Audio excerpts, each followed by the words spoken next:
Okay, so I'm gonna make one more video this morning off the times that I seen. So, I seen 8:28 this last video. So 8:48 is what I seen again. So am I repeating sequels? So I'm looking. So I went to the Bible and I looked up Romans 8:48 because that's where I'm at this morning.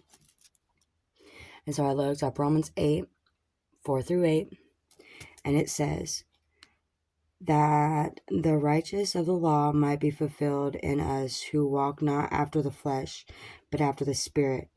For they that are after the flesh do not mind the things of the flesh, but they that are after the Spirit, the things of the Spirit. But they that are after the Spirit, the things of the Spirit. For to be carnally minded is death, but to be spiritually minded is life and peace.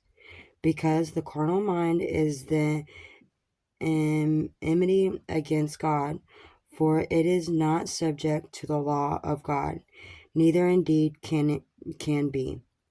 So then they that are in the flesh cannot please God. Okay, so that was the King James Version. Here, let's read it in the modern language. Okay.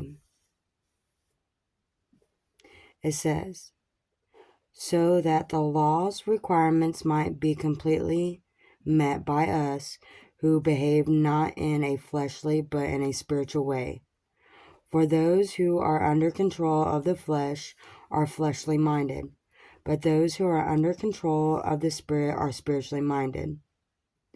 And to be fleshly minded means death, while spiritually mindedness means life and peace.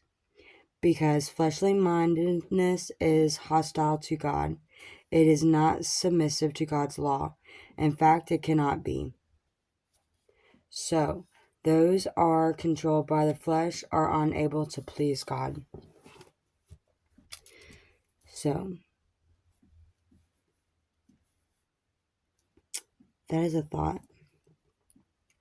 Because it's so easy for us to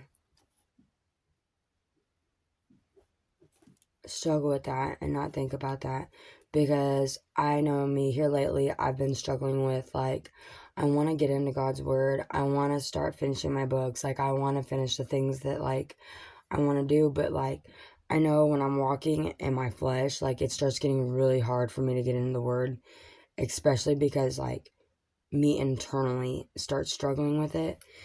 And I don't know about y'all, but, like, I know when I stay out of the word for, like, a long period of time, like, I know it starts getting hard for me to get in the word.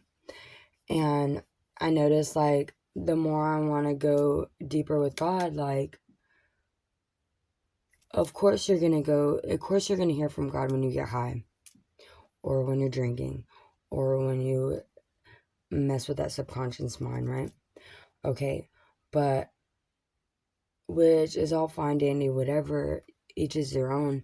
But I know, like, me, like, I struggle because, like, of course I'm going to hear from God in that kind of state of mind.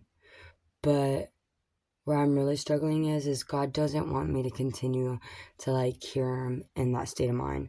Like, he wants us to be sound-minded. And, like, I don't know what it is, but, like, he really, really wants us to try, as addicts, to dive in the word sober, because when we're sober-minded, like, yeah, it's not, his voice isn't as easy for us to hear, but I've noticed that, like, when I'm not in that conscious mind like that, like, when I'm sober-minded, like, it's harder for me to get in the word and seek into the word and hear from God, I feel like, because I'm having to soberly seek it out, and it's not consciously opened up to me because of me being in a different mindset, you know what I mean? So, like, me as an addict, I know that, like, sometimes I get this lie stuck in my head, but, like, I only hear God when I'm high, or I only hear God when I'm, like, drunk, or I'm only high, you know, when I live that subconscious, you know.